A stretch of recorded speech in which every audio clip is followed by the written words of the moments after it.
there, paranormal fans. Welcome to another episode of the Black Cat Crossing podcast. This month's theme is all about dragons. So come along with Z. Hi.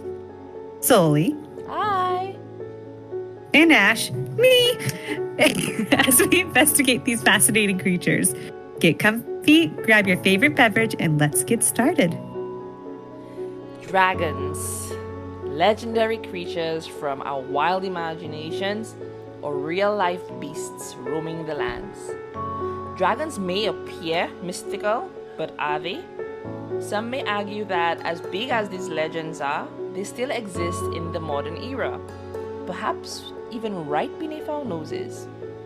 So before we get into that discussion, let's take a look at the origins of dragons. What may have triggered this notion? Who thought about a massive or maybe not so big flying lizards? But are they even lizards though?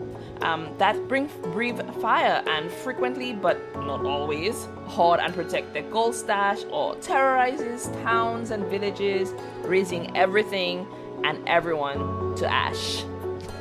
Me? Sorry, couldn't help it.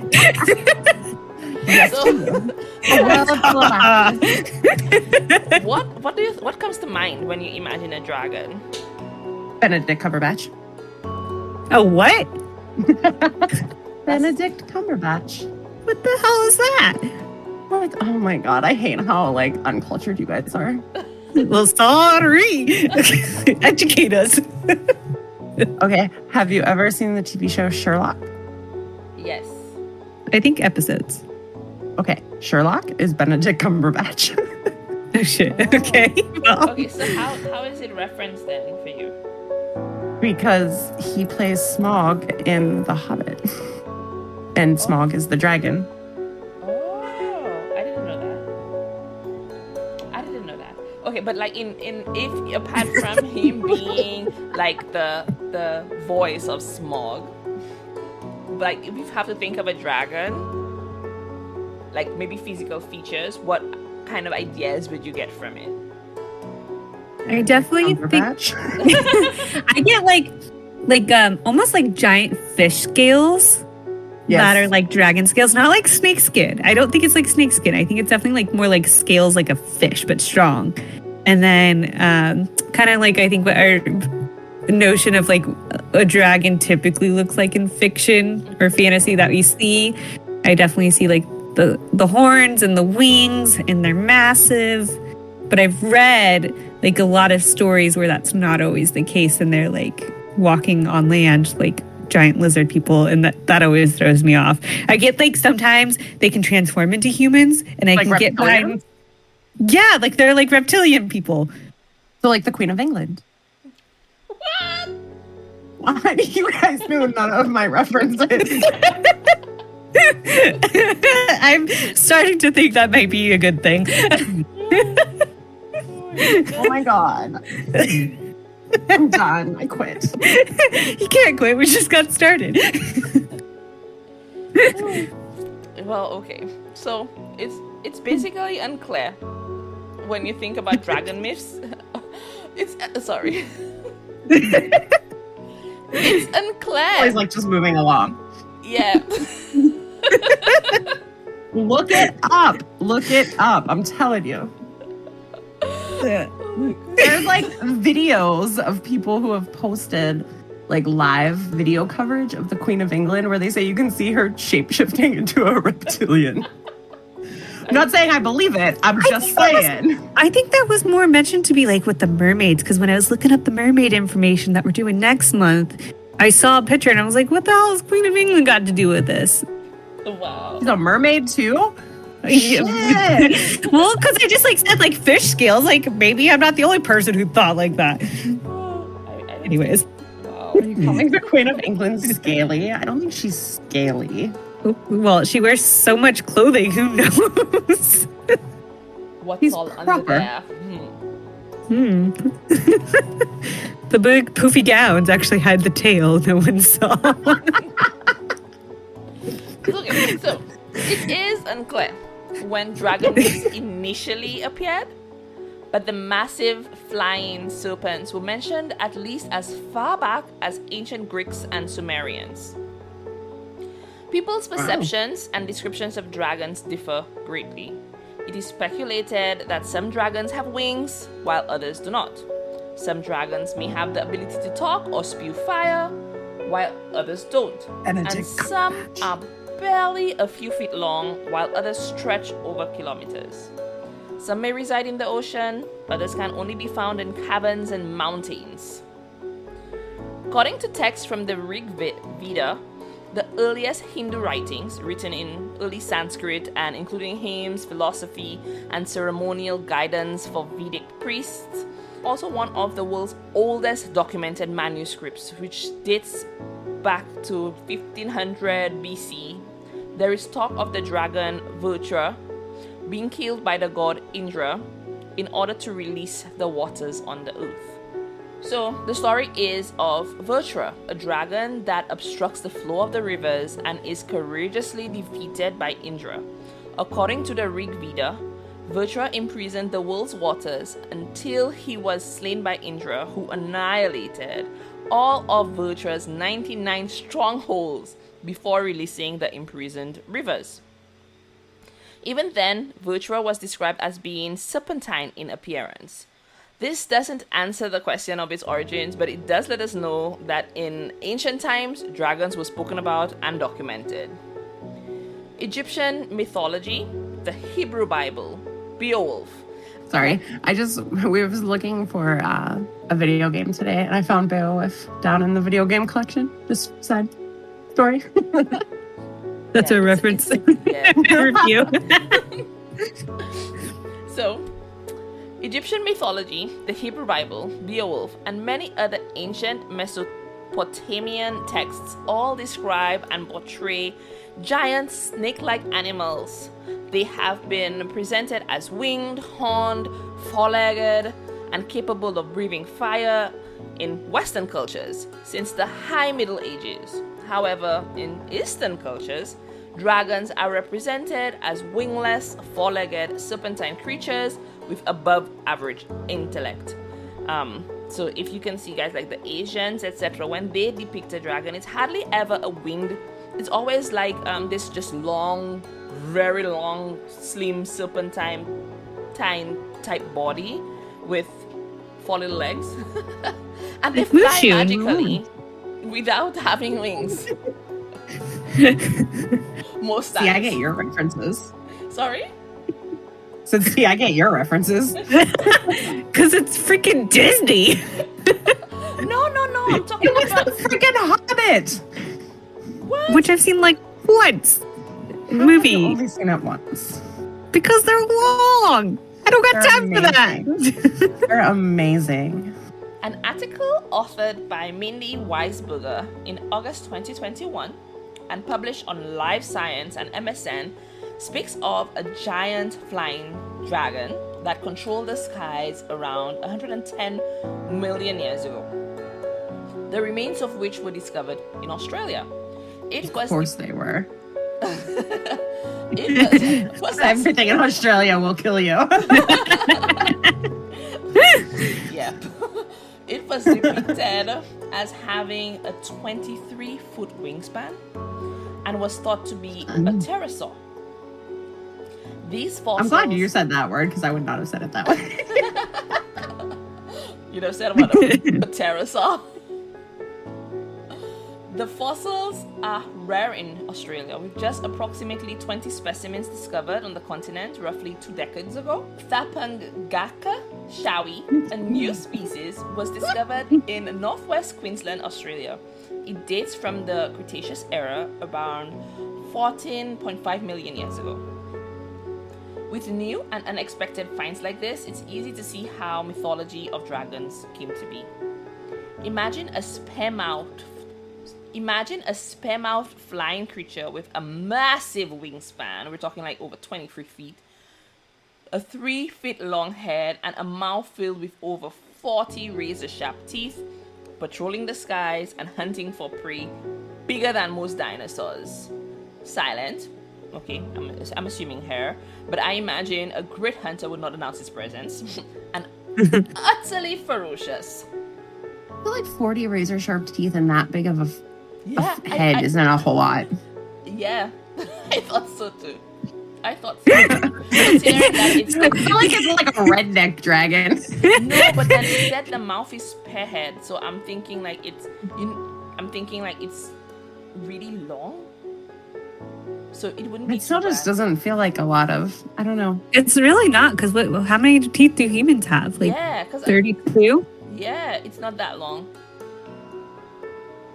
Maybe the teeth were really maybe they're spaced out. Maybe they're big and they're not like sharks where they have like rows of teeth like we imagine horrible, scary things happening. So maybe they're just giant, massive teeth. Yeah. Okay. I don't know. If we lived in a world where we had giant flying massive dragons over us, that would change everything. I once had a dream about a dragon. Like, I was at my parents' house and it was me, my sister, she was a child again, and her dog that had been like gone for years. And there was a dragon trying to eat us. It was weird. Anyway, I'm not sure what that says about me, but good story time. Okay. Okay. Quote unquote real dragon stories and encounters. Mervidius was a fabled British monarch who reigned from 341 to 336 BCE, according to Geoffrey of Monmouth. Most of the time, he is portrayed as an ill-tempered yet benevolent leader. But he did enjoy lavishing presents on others. He used an uprooted tree stripped of bark and branches to fight and slay a giant, but the tale is not about his battle with giants, but about his encounter with and demise of a dragon. By a dragon. By a dragon. Okay. That changed the entire sentence. No. Mervidius died by the dragon, not the other way around, people. Let's just clarify that. Okay. A terrible dragon that came from the Irish Sea began consuming the residents of the western shore of 336 BC. Mervidius, being the fearless leader, attempted to single-handedly battle the ferocious beast, was immediately devoured by the angry beast. Well, that was real quick. Yeah, I was like, nobody saw that coming. Snap his finger, he's gone. It's like in the beginning of a movie when you think you're watching like the main character and then he just dies. Yes. Like, And you're like, yeah, okay. So that happened. Tales of real dragon sightings don't stop with Mervidius. Both Titus Fabulus Josephus, a famous explorer, and Gaius Solinus, a historian, talked about flying lizards with lethal poison that could quickly kill a man if bitten.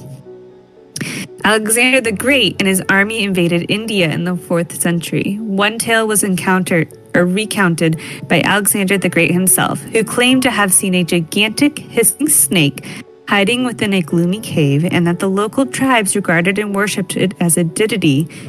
This was supported by his lieutenant, who claimed they grew 100 to 200 feet, and even back in the 1st century, the Greek historian Strabo described fearsome winged reptiles in his book Geographic, Book 15. On India, saying, "In India there are reptiles 2 cubits long with membranous wings like bats, and they too fly by night, discharging drops of urine or sweat, which putrefy the skin of anyone who is not on his guard." I would not want that coming down on... Sounds terrible. Yeah. I kind of wonder what creature actually What it does really that. was? Yeah. Maybe it was a dragon, you guys. Maybe. That lastly.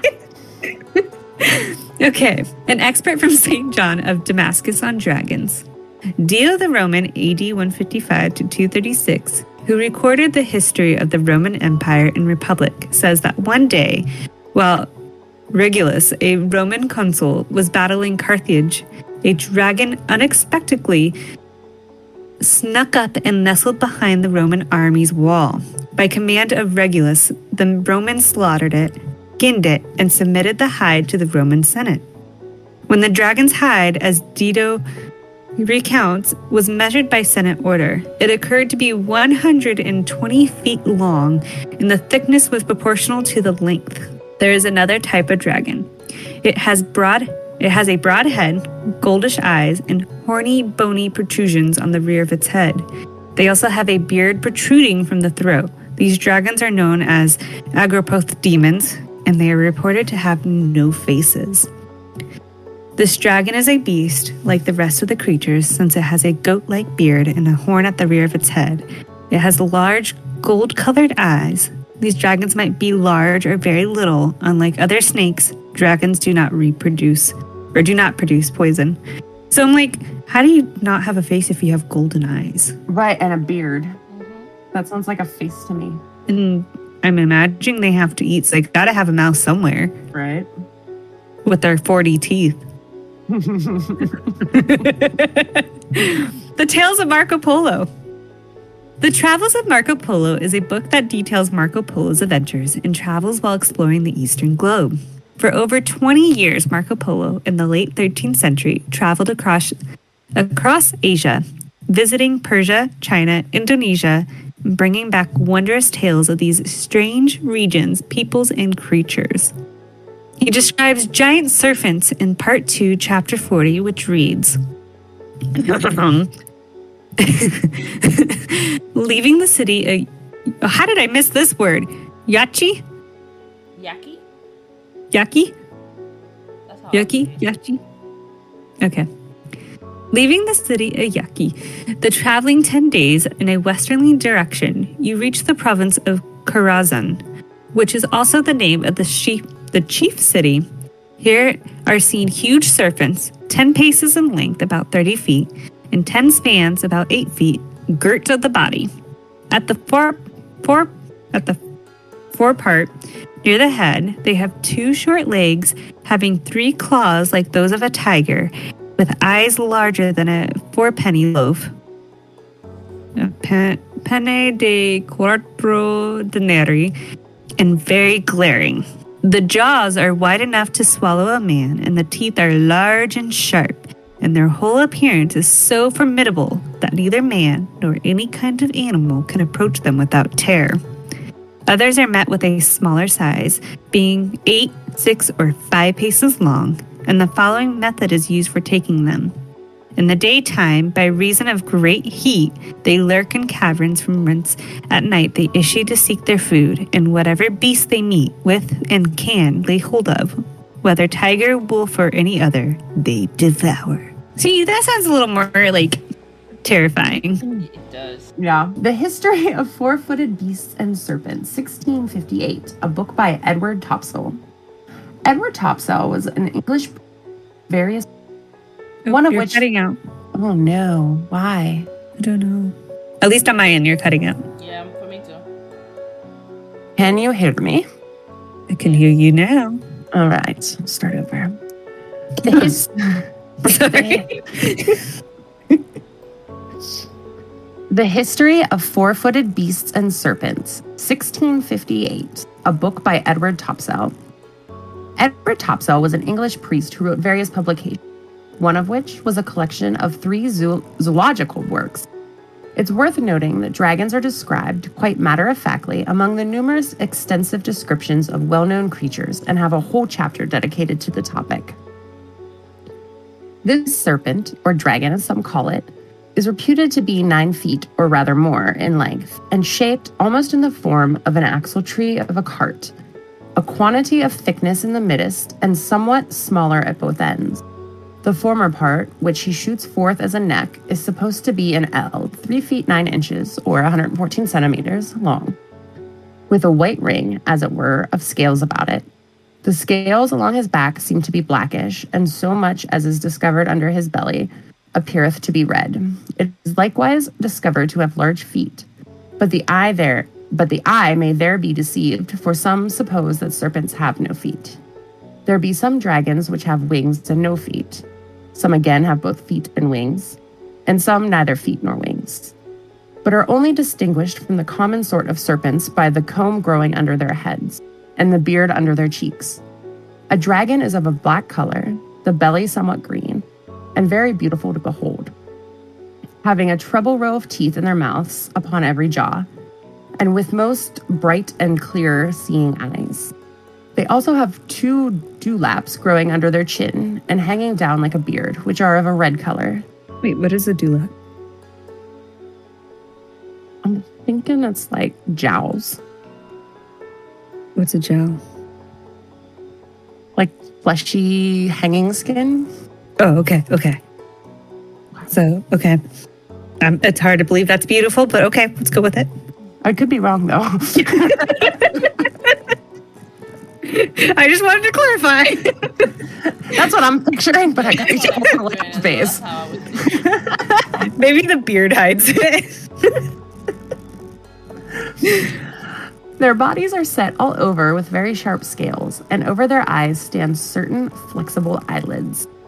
When they gape wide with their mouth and thrust forth their tongue, their teeth seem very much to resemble the teeth of wild swine, and their necks have many times gross, thick hair growing upon them, much like unto the bristles of a wild boar.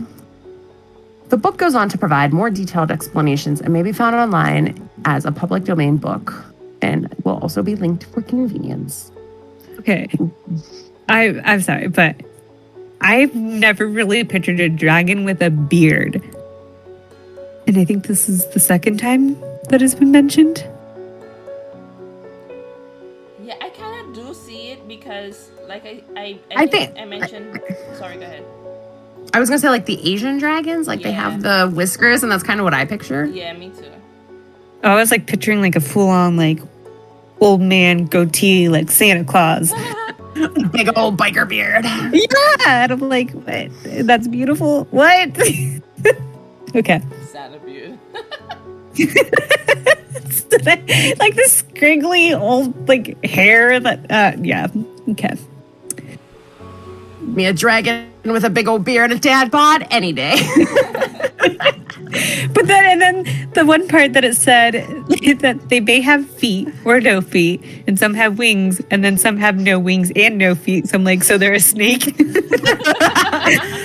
I'm a snake.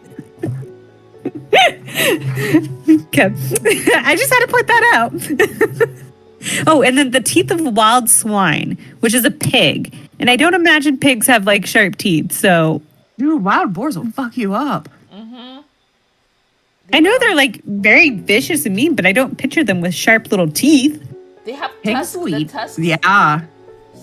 Yeah, but The tusks. it says the teeth may seem very much to resemble the teeth of wild swine. And so it's saying that these dragons have like swine teeth.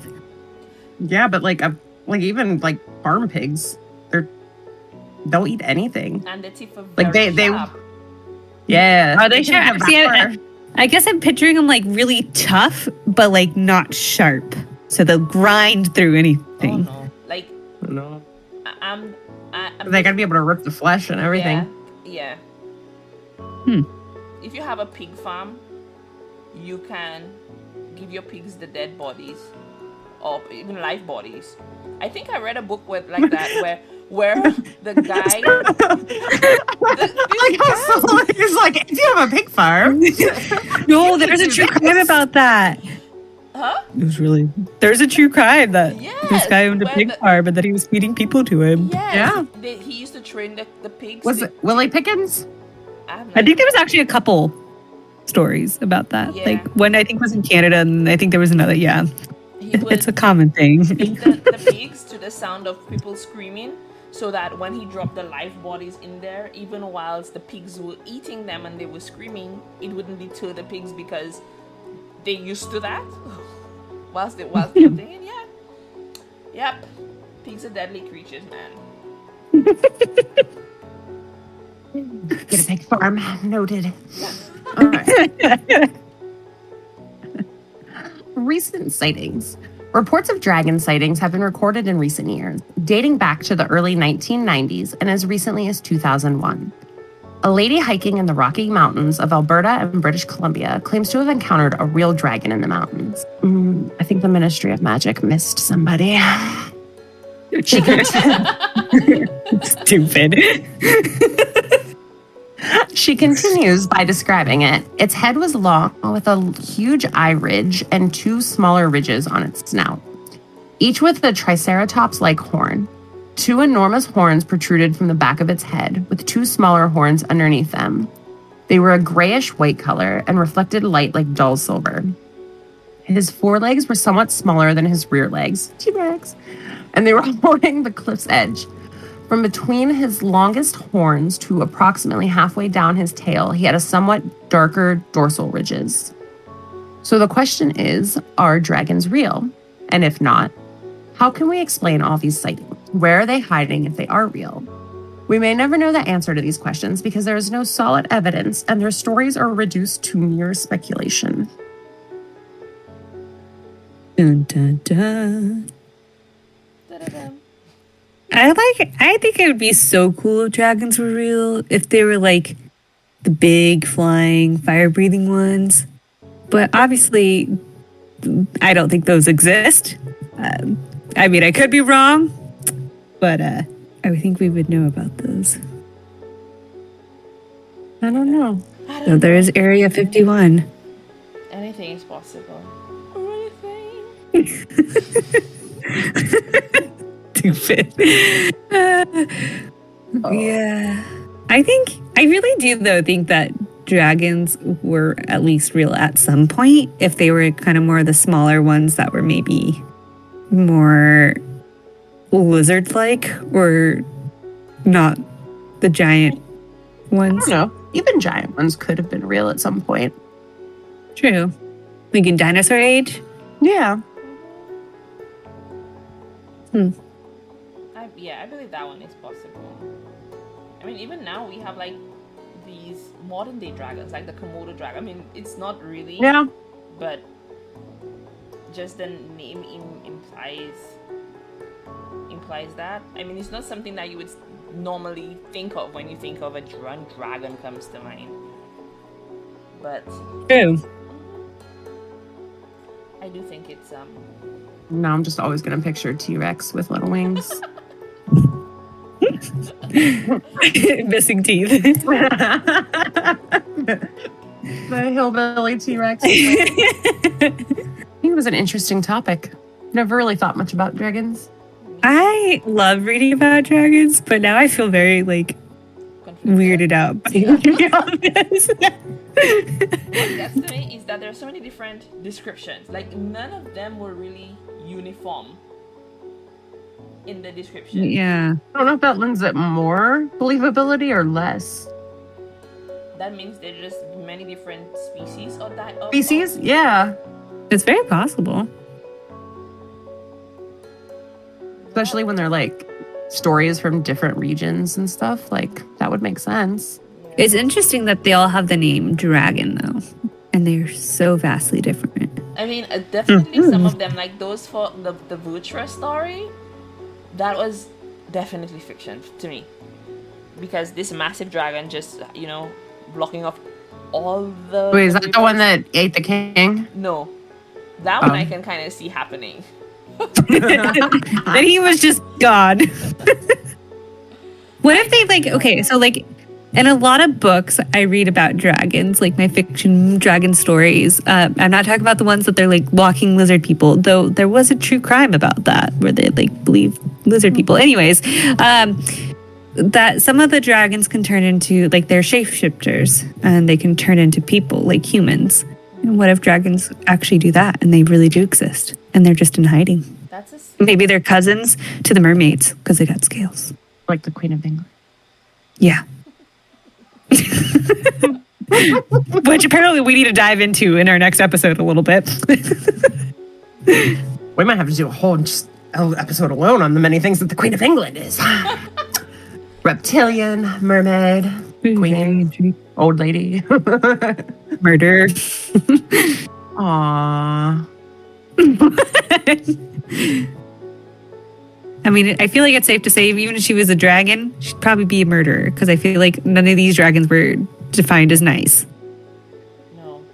I don't think, being as big as that, you're definitely some type of predator. There's no way you'd be a nice dragon. I don't know, they have those massive dinosaurs that are omnivores. Like the That's long true. necks. Yeah. Littlefoot. But that's different. Maybe that's why they went extinct. Yeah. they were omnivores. They just got taken out all the time. Got a bad rap. I mean, we didn't discuss their diet. No. I feel like a whole village would disappear at once. Yeah, because One meal. imagine Gone.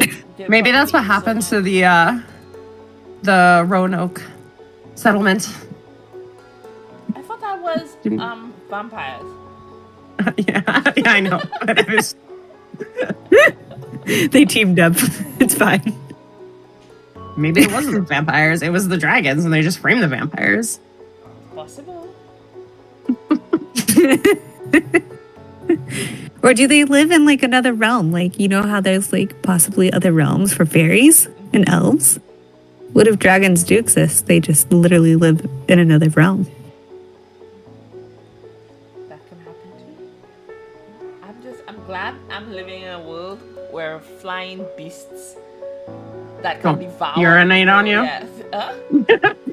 Acid urine. Don't urinate on you while they're flying overhead. Yeah. In some ways, though, I feel like that would simplify life. We wouldn't be so worried about like career climbing when we got massive dragons flying around. Life was so simpler when you had to worry about being devoured by a dragon. That promotion on Monday. Oh, the good old days. I'm sorry, I couldn't turn in my homework. It was burnt to a crisp by the dragon. It was done. I was just walking to class and dragon swooped down and urinated on me and dissolved my paper.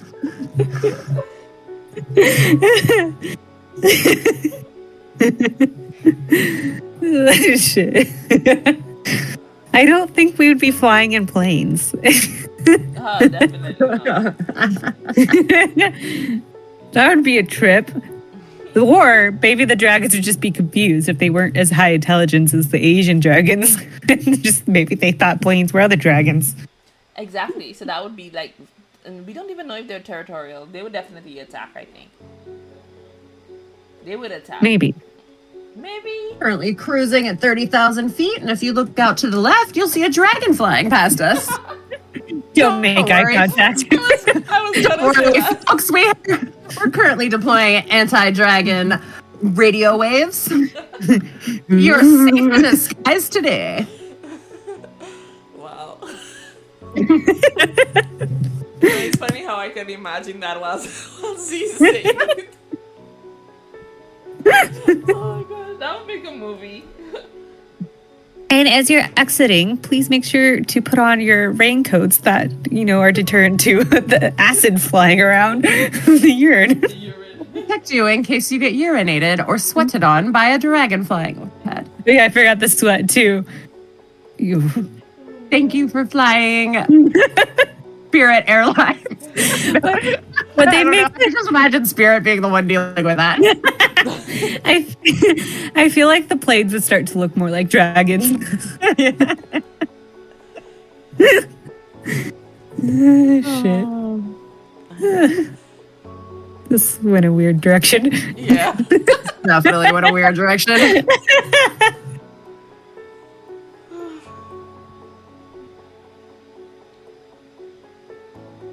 So are you going to do the outro? So who's in the outro? I don't know. I already did the intro, so who do you two? Okay, well, I can do the outro. Go for it. Thank you so much for joining us for this month's episode. Have a paranormal story you want to share? Some creepy photos or videos? A horror movie, a horror game you'd like to hear us review and discuss? Drop us an email at blackcatcrossingzabs@gmail.com. We would love to hear from you. You really would. I forget where I was. Oh, sorry. You can also connect with us directly on our Discord server. Come hang out with us and get to know the people behind the voices. The link can be found on our profile on Instagram. You can keep up with all we're doing on the podcast by following us on Instagram at Black Cat Crossing Podcast, on Facebook at Black Cat Crossing Podcast and Twitter at Black Cat Crossy 2. You can also head over to the website www.blackcatcrossing.co where you can check out the current episode or catch up on prior ones. We'll see you next time In the unknown.